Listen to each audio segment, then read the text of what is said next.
አክብሮታዊ ሰላምታችን በያላችሁበት ይድረስ። የተወደዳችሁ የኢትዮ ፎረም ቤተሰቦች እነሆ የዕለቱን ዘገባዎቻችንን ከዚህ እንደሚከተለው ወደ እናንተ ማድረስ ጀመርን። አበይት ነጥቦቹን በቅድሚያም ፊልድ ማርሻል ብርሃኑ ጁላን ጨምሮ የሰራዊቱ አዛዦች ተቀናጅተው ጠላቶች ሊወጉ ነው ቅስቀሳቸው ቀጥሏል። የባንዳና የባዕዳን ክሶችም ተጠናክረው እየቀረቡ ናቸው። ይህንን የተመለከተ ዝርዝር መረጃ አዘጋጅተናል። አገዛዙ እርስ በርስ ይዋጉልኛል ያላቸው የጸረ ብልጽግና ኃይሎች መተባበር እያቃዠው ነው ሲሉ የፋኖ አመራሩ ገለጹ። የፋኖ ኃይሎች በቅርቡ በነጌታቸው ረዳ የቀረበውን ሀተታና ትግራይን በተመለከተ ምላሽ የሰጡ ሲሆን በዋግምራ ደግሞ ራሳቸውን የሐራ መሬት ኃይል እያሉ የሚጠሩ ታጣቂዎች ጥቃት ማድረሳቸውን አሳውቋል። ፕሬዚደንት ታዬ አጽቀሥላሴ በበኩላቸው ሽፍቶችን አሳነስናቸው፣ የውጭ አካላትን አሳፈርናቸው ሲሉ ተደምጧል። እናንተም ታደምጡታላችሁ። በሌላኛው የኢትዮጵያ ክልል በመከላከያ ሰራዊቱ ካምፕ ላይ ጥቃት መከፈቱ ተሰማ። ታጣቂ ኃይሎቹ በአካባቢው ያሉ ስፍራዎችን ጭምር መቆጣጠራቸውም ተገልጿል። እንመለከተዋለን። በአብይ አህመድ መንግስት ተጋብዘን ለገባንበት የትግራዩ ጦርነት ተመስግነናል ሲል ሻዕቢያ ገለጸ። በብልጽግናው ግፊት እኛ ላይ ጦርነት ለመክፈት ተዶልቶ ነበርም ብሏል። ተጨማሪ ያለን። በቦሌ ዓለም አቀፍ አውሮፕላን ማረፊያ ማንነት ላይ መሰረት ያደረገ ስልታዊ አድልኦ እየተፈጸመ ነው ሲል ጥምረቱ አሳወቅም። የኢትዮጵያ አየር መንገድ አስተዳደር እነዚህን ክሶች የሚመለከት ይፋዊ ምላሽ እንዲሰጥም ጥሪ አቅርቧል። ሌላኛው መረጃችን ነው። አሜሪካና ኢራን ዛሬ ፈጽሙታል ተብሎ የሚጠበቀው ስምምነት እየተጠበቀ ነው። በሌላ በኩል የተባበሩት አረብ ኤምሬቶች ኢራን ሌሎች ጥቃቶችን እንዳታደርስባት በቢሊዮኖች የሚቆጠር ዶላር መክፈሏም ተሰምቷል። የተወደዳችሁ የኢትዮ ፎረም ቤተሰቦች አብራችሁን ስትቆዩ እነዚህን እና ሌሎችን መረጃዎችን ታደምጣላችሁ። ሰናይ ቆይታ ይሆንላችሁ። አገዛዙ እርስ በርስ ይዋጉልኛል ያላቸው የጸረ ብልጽግና ኃይሎች መተባበር እያቃዠው ነው ሲሉ የፋኖ አመራሩ ገለጹም። የፋኖ ኃይሎች በቅርቡ በነጌታቸው ረዳ የቀረበውን ሀተታና ትግራይን በተመለከተ ምላሽ የሰጡ ሲሆን በዋግምራ ደግሞ ራሳቸውን የሐራ መሬት እያሉ የሚጠሩ ታጣቂዎች ጥቃት ማድረሳቸውን አሳውቋል። ፕሬዚደንት ታዬ አጽቀሥላሴ በበኩላቸው ሽፍቶችን አሳነስናቸው፣ የውጭ አካላትን አሳፈርናቸው ሲሉ ተደምጧል።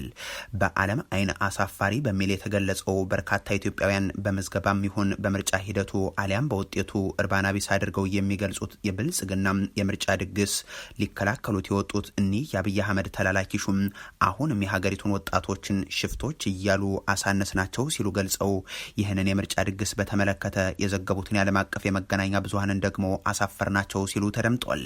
በኃይልና በነውጥ ለመንጎድ በሀገር ላይ የሸፈተ የሰነበተም ትኩስም ሽፍታ ከዚህ ከፍታ እጅግ አንሶና ወርዶ ይታያል። መመዘኛዎችን ጥሰን አልፈናል። የኢትዮጵያን መገለጥ አግድመው ሊተነትኑ የሞከሩትን ሁሉ አሳፍረናል።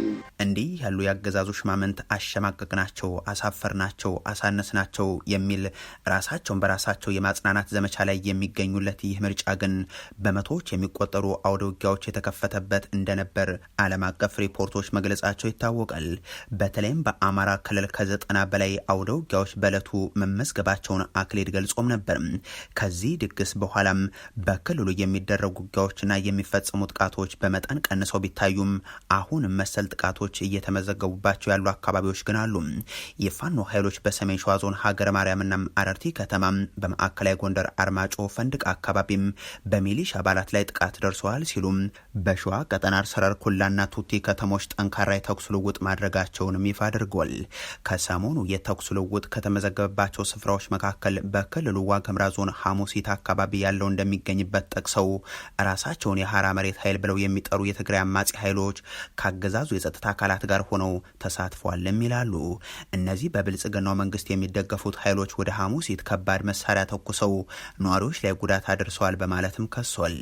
ራሳቸውን ቲፒኤፍ እያሉ የሚጠሩ እነዚህ ኃይሎች በኩል የተሰጠ ምላሽ ባይኖርም እንዲያም ሆኖ ከሰሞኑ አቶ ጌታቸው ረዳ ከሬድዋን ሁሴን ጋር በመሆን በአልጀዚራ ላይ ባሰፈሩት ሀተታም የፋኖ ኃይሎችን ከትግራይ ኃይሎች ጋር በማበር ሻዕቢያን ጨምሮ ከቀጠናው ኃይሎች ጋር በመጣመር ከሰው በፕሪቶሪያው ስምምነት ያልተደሰቱ ኃይሎች በማለት አቅርበውም ነበር። ከዚህ ጋር በተያያዘ ምላሽ የሰጡት የፋኖ ኃይሎች ቃል አቀባይ አስረስ ማረም ክሱን ውድቅ አድርገው የትግራይና የአማራ ህዝብ እየተዋጋ እንዲቀጥል የሚፈልጉ ቢኖሩም ያ አይሳካላቸውም ሲሉ ለኢትዮ ኒውስ ተናግሯል። እንግዲህ በእነሱ ጽሁፍና በእነሱ ንግግር ምክንያት የትግራይና አማራ ህዝብ ተለያይቶ እንዲቆይ እንግዲህ ያለቃቸው ምኞቴ ነው። በየተራ ህዝብን ማጥፋት፣ ህዝብን ከህዝብ ማጋጨት ነው። ስለዚህ የፋኖ ኃይሎች በትግራይ የነበረው ጦርነት እንዲቀጥል ይፈልጉ ነበር። ጦርነቱ ሲቆም አኮረፉ የሚል ትርክት ነው ይዘው ለመምጣት የሞከሩት። ይሄ ፍጹም ሐሰተኛ የሆነ ነገር ነው። የፋኖ እንቅስቃሴ ከፕሪቶሪያ ስምምነት ቀደም ብሎ ራሱን ችሎ በመዋቀር ራሱን ችሎ የራሱን ግብና ተልዕኮ አስቀምጦ የተጀመረ እንቅስቃሴ ነው። ዓላማውም የአማራን ህዝብ የህልውና ጥያቄ ማስመለስ ነው። በፕሪቶሪያ ስምምነት የአማራን ጉዳይ ኦቨርሎክ ያደረገ ነው ብለን ነው የምናምነው። ነገር ግን ተኩሱ በመቆሙና ለጊዜውም ቢሆን የትግራይ ህዝብ ፎይታ በማግኘቱ ደግሞ ውጤት ያለው መሆኑና በዛም ደስተኛ መሆናችንን ገልጸንም እናውቃለን ከዚህ በፊት። አሁንም ያንን ማረጋገጥ እፈልጋለሁ። ዓላማው ምንድነው? በዛ ልክ መግለጽ የተፈለገበት ምክንያት በአንድ በኩል ማመን አይፈልጉም። ፋኖ በራሱ አቅም በዚህ ልክ ታግሎ መመከት ይችላል የሚለው ነገር ስቲል አእምሯቸው ሊቀበልላቸው ያልቻለ ጉዳይ ነው። በሌላ በኩል ደግሞ እንዳልኩ ህዝብ ለህዝብ ለማለየት ልክ የአማራ ህዝብ የትግራይ ህዝብ እንዲጠፋ ይፈልጋል በሚል አይነት መንገድ እንዲቀረጽ ትንታኔው ፈልገው ያነሱት ጉዳይ ነው።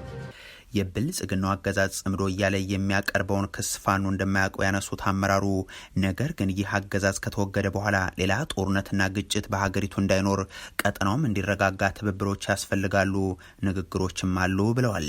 ለሌላ ጦርነት ትርክትን ለመፍጠር በሚል የተለያዩ ውንጀላዎችን እያቀረቡ የሚገኙት የብልጽግናው ሰዎች ካይሮ ኤምባሲ ከፍተው እየሰሩ ሀገሩን ለተባበሩት አረብ ኤሚሬቶች ሸጠው በሱዳንም አማጺ ኃይል እየደገፉ ሌሎች ኃይሎችን ባንዳ ለማለት እንዴት ደፈሩ በማለትም ይጠይቃሉ። እርስ በርስ ይገዳደላሉ ይባሉ የነበሩ ጸረ ብልጽግና ኃይሎች ያንን እያስቀሩ ወደ መነጋገር መምጣታቸው አገዛዙን እያቃዠው ነው ሲሉም ነው አመራሩ ያከሉት። አገዛዙ ስለሚከፈለው ሂውማን ኮስት ስለሌላው ነገር ደንታ የለው። ስለ አብይ አህመድ ወንበር እና ስለ ጥቂት ወዳደር ሚኒስትሮች የዕለት ፍጆታ ብቻ የሚጨንቅ አገዛዝ ከመሆኑ ጋር በተያያዘ ህዝብ ማህበራዊ ትስስር ቢሰባበር፣ ቢበጣጠስ፣ ቢጨፋጨፍ፣ ከፍተኛ የሆነ የእርስ በርስ እልቂት ቢከሰት በደስታ የሚቀበል አገዛዝ ነው። በተለይ የታጠቀው ኃይል ደግሞ ወደ እነሱ ከሚተኩስ እርስ በርስ ቢተኳኩስ ደስ ይላቸዋል። ከዚህ ነገር አንድ መገንዘብ ያለብን ነገር ነው ብዬ የማስበው የእነኛ ኃይሎች አለመተኳኮስ እንደሚያስበረግጋቸው፣ መተባበሩ ደግሞ የበለጠ እንደሚያስቃዣቸው ነው። ይህ በእንዲህ እንዳለ ፊልድ ማርሻል ብርሃኑ ጁላን ጨምሮ የሰራዊቱ አዛዦች ተቀናጅተው ጠላቶች ሊወጉን ነው ቅስቀሳቸውን ቀጥሏል። የባዕዳንና ባንዳ ክሶችም እየቀረቡ ናቸው። በየጊዜው ለጦርነት ሰበብ ለእልቂት አጀንዳ የሚሰጣቸው የሀገሪቱ የጦር አዛዦች በኢትዮጵያ ስም እየማሉ ኢትዮጵያንን የማጥፋት ተልዕኮ ላይ ግን ይገኛሉ። ከቅርብ ጊዜ ወዲህ በእነዚህ አዛዦች ውስጥ ለቀጣይ ጦርነት የሚቀርበው አመክንዮ ደግሞ ጠላት ተጣምሮ እየመጣብን ነው የሚል ሆኗል። ከሰሞኑ ምክትል አዛዡን ያጣው ማዕከላዊ እዝ ስብሰባ ላይ በቪዲዮ መልእክት ያስተላለፉት ፊልድ ማርሻል ብርሃኑ ጁላም የሰራዊቱን ስነ ልቦና አዘጋጁ እያሉ ጥሪ ሲያቀርቡ ተሰምተዋል። ሌላኛው ወታደራዊ አዛዥ ጀነራል ይመር መኮንን ደግሞ በሌላ መድረክ ላይ ባዕዳንና ባንዳዎች ተጣምረው የጦርነት ነጋሪት እየጎሰሙብን ይገኛሉ ሲሉ ገልጿል። እኒህ አዛዥ እየተጎሰመ ያለ ሳይሆን ኢትዮጵያንን እየገደለ ያለ ጦርነት ውስጥ ሆነው ነው ይህንን የሚናገሩት። ወደ ባህር በራችን እንመለስላል ነው የተጣመሩብን የሚሉት እኒህ አመራር ከሳምንታት በፊትም ወጣቱንና ሰራዊቱን ተቀላቅለ ተሰዋ ያሉ ጥሪ ሲያቀርቡ እንደነበር የሚዘነጋ አይሆንም። ህጋዊም ፍትሃዊም ጥያቄ ነው። ይሄ የዓለም ህዝብም አካባቢ ያሉ ሀገሮችም ይረዱታል ብለን እናምናለን። ይሁንና ይሄ ሳይሆን ከቀረስ የሚለው ጉዳይ ወጣቶች እንዳነሳችሁት ለኢትዮጵያ ተሻጋሪ ጥቅሞች በጋራ መዘጋጀት ያስፈልገናል። ስለዚህ ወጣቶች ወደ መከላከያ እንድትመጡ ደግመን ጥሪ እናቀርብላችኋለን። ሌላኛው ወታደራዊ አመራር ደግሞ በዚህ ዓመት መጀመሪያ አካባቢ አንድ ክፍለ ጦርን በውጊያ ያጡት የሰሜን ምስራቅ እዝ አዛዡ ሌተናንት ጀነራል አሰፋ ቸኮል ናቸው። እሳቸውም የተቀናጁ ኃይሎች ሊያፈርሱ ነው የሚል ስጋት አቅርበው እኛ ግን እየመከትናቸው እንቀጥላለን ሲሉ ይደመጣሉ። የጽንፈኛው ቡድን ያሉት የፋኖ ኃይልን መሸሸጊያውን ተቆጣጠር ነው ሲሉም አንስተው በእንደመሰሳቸዋለን ማብራሪያ የሚያጠናክሩት አሰፋ ቸኮል እዛቸው በተሰማራበት ቀጠና ያለውን ኃይል መቋቋም ተስኖታል በሚል የአድማስ አለሙ 11ኛ እዝ የተስፋዬ ያሌው 13ኛ እዝ ከሌሎች የክልሉና የፌደራል ኃይሎች ጋር እንዲጨመሩላቸው መደረጉ ግን የሚታወቅ ነው። እሳቸውም ይህ ሁሉ ኃይል ተሰማርቶ እንዴት ልናሸንፋቸው አቃተን ሲሉ የሚታወቁበት ንግግር አላቸው። አድማ ብተናል፣ ፖሊስ አለ፣ መከላከያ አለ፣ ሰላም አስከባሪ አለ። ይህ ሁሉ ተደምረን ለምንድነው ጠላት ማጥፋት ያልቻል? ከዚህ ሆኖ መረጃም እሱን የሚደግፍ ድል ያመጣል፣ ውጤት ያመጣል የሚጠብቅ ካለ ይሂድ፣ እዛው ነው ይውጣ።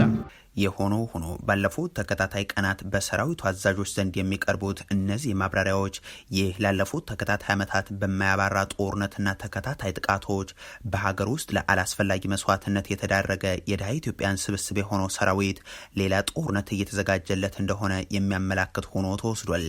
እነዚህ ወታደራዊ አዛዦች ከብልጽግናው መንግስት ጋር የገቡበት ፖለቲካዊና ጥቅማዊ ግንኙነት ደግሞም ለሀገሪቱ ችግሮች ፖለቲካዊ መፍትሄ ይመጣላቸው ዘንድ በ4 ኪሎ መንግስት ላይ ግፊትን ከማሳ ደር ይልቅ የብልጽግናውን ስልጣን የማስጠበቅ ተልዕኮ ውስጥ እንዲቀጥሉ አድርጓቸዋል። በሌላኛው የኢትዮጵያ ክልል በመከላከያ ሰራዊቱ ካምፕ ላይ ጥቃት መከፈቱ ተሰማ።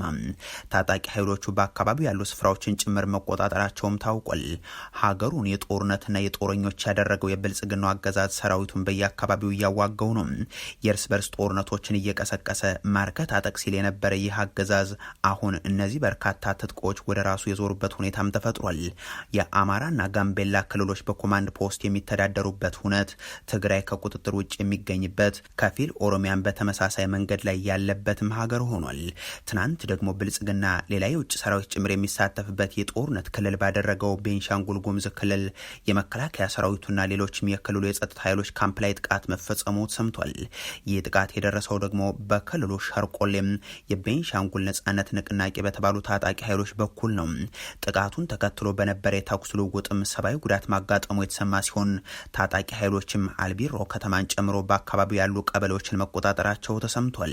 ይህን ጥቃት በተመለከተ ከመንግስት ኃይሎች በኩል የተሰጠ ምላሽ የለም። የቤንሻንጉል ጉሙዝ ክልል አገዛዙ የሱዳን አማጺ ኃይሎችን የሚያሰለጥንበት የድሮን ጥቃቶች መነሻም ያደረገበት ሆኗል። በዚህ ክልል አቅራቢያ ከሚደረገው የውጭ ሀገር ጦርነት ባሻገርም ግጭቶችና መሰል ጥቃቶችም ከቅርብ ጊዜ ወዲህ እየተበራከቱ መጥተዋል። በአብይ አህመድ መንግስት ተጋብዘን ለገባንበት የትግራዩ ጦርነት ተመስግነናል ሲል ሻዕቢያ ገለጽም። በብልጽግናው ግፊት እኛ ላይ ጦርነት ለመክፈት ተመክሮም ነበር ብሏል። ሰሞንኛውን የብልጽግናው የደህንነት ሹምና አማካሪው ሀተታን ተከትሎ ከተለያዩ አካላት በኩል የሚሰጡ ምላሾች ቀጥሏል። ሻዕቢያም ከነዚህ ውስጥ ይገኝበታል። የአስመራው አገዛዝ ቃል አቀባይ የማነ ገብረ መስቀል አቶ ጌታቸው ረዳና ሬድዋን ሁሴን ያቀረቡትን ማብራሪያም የብልጽግና ፓርቲ የውሸት ፕሮፓጋንዳም ማታለል የቅጀትና የተዛባ መረጃ ስብስብ በማለት አጣጥለውታል። ለረጅም ዓመታት ሳያምነው የቆየውን በትግራይ ጦርነት የመሳተፍን ጉዳይ በቅርብ ጊዜያት አምኖ የሚያቀርበው ሻዕቢያ በሰሞንኛ ምላሹም ኤርትራ ወደዚህ ጦርነት የገባችው በፌደራል መንግስቱ ጥያቄ አማካኝነት ስለመሆኑ በድጋሚ ያሳውቋል። ጦርነቱ ሲጠናቀቅ ከጠቅላይ ሚኒስትር አብይ አህመድ ጨምሮ የብልጽግናው ከፍተኛ ባለስልጣናትና ወታደራዊ አዛዦች ለኤርትራ ምስጋና ማቅረባቸውን አስታውሷል። አሁን በኤርትራ ላይ ክስ የሚያቀርቡት ጌታቸው ረዳና ሬድዋን ሁሴን የፕሪቶሪያው የሰላም ስምምነት ከመፈረሙ ከወራት በፊት በጅቡቲና በሲሸልስ በሚስጥር ተገናኝተው ኤርትራ ላይ ወረራ ለመፈጸም አሲሮ ነበር በማለት ያነሱት ቃል አቀባዩም በኤርትራ ላይ በጋራ ሊፈጸም ነበር ያሉትን የጋራ ወረራ ምክክርም ጌታቸው ረዳ ከዚህ በፊት ተናግረውታል በማለት አስታውሷል። የፕሪቶሪያው ስምምነት ሙሉ በሙሉ የኢትዮጵያ የውስጥ ጉዳይ መሆኑን የሚያነሱት የሻዕቢያው ሰው ኤርትራ ስምምነቱን የምትደግፈው የቀጠናውን ሰላምና መረጋጋት መረጋጋትን ለማምጣት ካላት ጽኑ አቋም በመነጨ እንጂም ስምምነቱን የማደናቀፍ ምንም አይነት ፖለቲካዊ ፍላጎት እንደሌላት በሀተታቸው ያሰፍራሉ። ሆኖም የብልጽግና ፓርቲ አሁን እያካሄደ ያለው ፕሮፓጋንዳ ዘመቻ ላለፉት 2 ዓመታትና በላይ የባህር በር ባለቤት በሚል ሽፋን በኤርትራ ላይ የከፈተው የጥላቻና የጦርነት አጀንዳ መጠቀሚያ አድርጎ ለማቅረብ ያለመ ነው ይላሉ። የአብይ አህመድን መንግስት የቀጠናው የግጭትና ውጥረት ባለቤት አድርጎ የሚያቀርበው ሻዕቢያ በሱዳን በሶማሌላንድ ወዘተ ያለውን ጣልቃ ገብነት ጠቅሶ የራሱን የቀጠናውን አተረማሽነት ተከላክሏል። ጅራፍ ራሱ ገርፎ ራሱ ይጮሃል በማለት በቦሌ ዓለም አቀፍ አውሮፕላን ማረፊያ ማንነት ላይ መሰረት ያደረገ ስልታዊ አድሎ እየተፈጸመ ነው ሲል ጥምረቱ አሳወቅም። የኢትዮጵያ አየር መንገድ አስተዳደር እነዚህን ክሶች የሚመለከት ይፋዊ ምላሽ እንዲሰጥም ጥሪ አቅርቧል። የሶማሌ ህዝብ ድርጅቶች ጥምረት ባወጣው መግለጫ በአዲስ አበባ በቦሌ ዓለም አቀፍ አውሮፕላን ማረፊያ በኢትዮጵያ አየር መንገድና በጸጥታ ሰራተኞች በሶማሌ መንገደኞች ላይ ማንነት ላይ መሰረት ያደረገ አድሎ እየተፈጸመ ነው ብሏል። ባለፉት ጥቂት ወራት ውስጥ በርካታ የዓይን እማኞችና ተጎጂዎች የሶማሌ መንገደኞች ላይ ምክንያታዊ ያልሆነ ልዩ የጸጥታ ምርመራና በማንነት ላይ የተመሰረተ ጭቆና እየተፈጸመ ስለመሆኑ አረጋግጠውልናል ሲልም አክሏል። ትክክለኛ የኤሌክትሮኒክ ብሔራዊ መታወቂያ የያዙ መንገደኞች የወረቀት መታወቂያ እንዲያቀርቡ ይጠየቃሉ። የወረቀት መታወቂያ የያዙ መንገደኞች ደግሞ የኤሌክትሮኒክ መታወቂያ እንዲያቀርቡ ይጠየቃሉ። እንዲህ ያሉ ድርጊቶች የሚፈጸሙት ደግሞ የሶማሌ ክልል ተወላጅ መንገደኞች እየተለዩ ነው በማለትም ያብራራል። በእነዚህ ድርጊቶች ምክንያት በመቶዎች የሚቆጠሩ የሶማሌ ክልል መንገደኞች በአውሮፕላን ማረፊያ ውስጥ ለቀናት ተጉላልተው ቆይቷል። ብዙዎች የበረራ ትኬታቸው ባክኗል። ከሌሎች አካባቢዎች ጋር ግንኙነት ያላቸው በረራዎችም አምልጠዋቸዋል። የጭነትና የግል ንብረቶቻቸውን አጥተዋል። ከፍተኛ የገንዘብ ኪሳራ ደርሶባቸዋል ሲልም አንስቷል። ከዚህም ባሻገር የሶማሌ ክልል መዳረሻዎችን የሚያገለግሉ መስመሮች ከሌሎች የኢትዮጵያ ክፍሎች ጋር ተመሳሳይ ርቀት ካላቸው መዳረሻዎች ጋር በእጅጉ ከፍ ያለ ዋጋ እንዲከፈልባቸው እየተደረገ ስለመሆኑም ጠቅሷል። እናም የኢትዮጵያ አየር መንገድ እነዚህን ክሶች የሚመለከት ይፋዊ ምላሽ እንዲሰጥና በቦሌ ዓለም አቀፍ አውሮፕላን ማረፊያ ስለሚተገበሩ የጸጥታ ሂደቶችና የሰራተኞች ምግባር ላይ ገለልተኛ፣ አስተማማኝና ግልጽ ምርመራ እንዲያካሄድ ሲል ጥምረቱ ጠይቋል። ሌሎች ዓለም አቀፍና የሀገር ውስጥ ተቋማትም ጉዳዩን እንዲከታተሉ ጥሪ አቅርቧል። ኢራንና አሜሪካ ዛሬ ይፈጽሙታል የተባለው የስምምነቱ ፊርማ እየተጠበቀ ነው። ይህ በእንዲህ እንዳለ የተባበሩት አረብ ኤሚሬቶች የሚሰነዘሩባት ጥቃቶችን ለማስቆም ለኢራን በቢሊዮን ዶላሮች መክፈሏ ተዘግቧል። አሜሪካና ኢራን ለረጅም ጊዜ ሲጠበቅ የነበረውን ስምምነት ዛሬ ይፈራረማሉ ተብሎ የሚጠበቅ ሲሆን ይህንንም የፓኪስታን ባለስልጣናት ትናንት ማሳወቃቸው ይታወሳል። ፕሬዚደንት ዶናልድ ትራምፕም ዛሬ በ80ኛ ዓመት ልደታቸው ቀን ስምምነቱ እንደሚፈረም እየጠበቁ ነው። ሆኖም ኢራን ስምምነቱ የሚፈረምበት ጊዜ ላይ አሁንም ጥርጣሬ እንዳላት ገልጻለች። የስምምነቱን መፈረም በተመለከተ ኢራናውያን ተቃዋሚዎችም ቅሬታን አሰምቷል። የፓኪስታኑ ጠቅላይ ሚኒስትር ሻባዝ ሻሪፍ በበኩላቸው ሁለቱ ወገኖች የመግባቢያ ሰነዱ ላይ እንደተስማሙ ገልጸው ኢስላማባድ ስምምነቱ ላይ ኤሌክትሮኒክ ፊርማዋን እንደምታኖር አክለዋል። ስምምነቱ ከተፈረመ በኋላ በቀጣይ ሳምንት የባለሙያዎች ውይይት እንደሚቀጥልም ጠቅላይ ሚኒስትሩ ተናግሯል።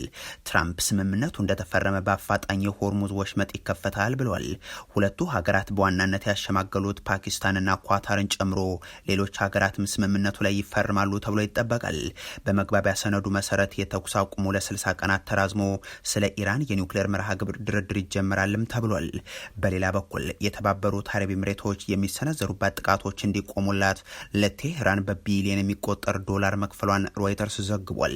ኤሚሬቶች እስካሁን 3 ቢሊዮን ዶላር ለኢራን የከፈለች ሲሆን የስምምነቱ ጠቅላላ መጠን ደግሞም በብዙ ቢሊዮን ዶላሮች ሊደርስ እንደሚችል ሁለት የቀጠናው ምንጮች ገልጿል።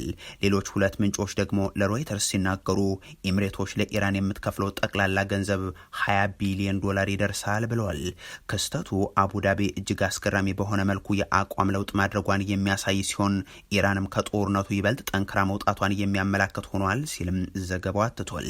የተባበሩት አረብ ኤሚሬቶች በጦርነቱ ወቅት በኢራን ላይ በደርዘን የሚቆጠሩ ጥቃቶችን በመሰንዘር ከአሜሪካና ከእስራኤል ጎን ተሰልፋ የነበረ ሲሆን በተጨማሪም ጦርነቱን ለማስቆም ፓኪስታን የምታደርገውን የሽምግልና ጥረት እንድታቆም ሞክራ እንደነበር መረጃዎች ያመለክታሉ። ሳውዲ አረቢያ ለኢስላማባድ አዲስ ብድር ለመስጠት የተገደደችውም ኤሚሬቶች ፓኪስታን የውይይት መድረክ በማዘጋጀቷ እንደ ቅጣት በመቁጠር ያለባትን ዕዳ በአስቸኳይ እንድትከፍል እንድትከፍል መጠየቋን ተከትሎ ነው። የሆኖ ሆኖ አሁን ደግሞም ከኢራን በኩል ጥቃት እንዳይፈጸምባት በሚል የ3 ቢሊዮን ዶላር ጉቦ የከፈለች ሲሆን እስከ 20 ቢሊዮን ዶላር ይደርሳል ተብሎም ይጠበቃል። የተወደዳችሁ የኢትዮ ፎረም ቤተሰቦች ለዛሬ ያሉን መረጃዎች ይህንን ይመስሉ ነበር። አበቃን። ቸር ያሰማን።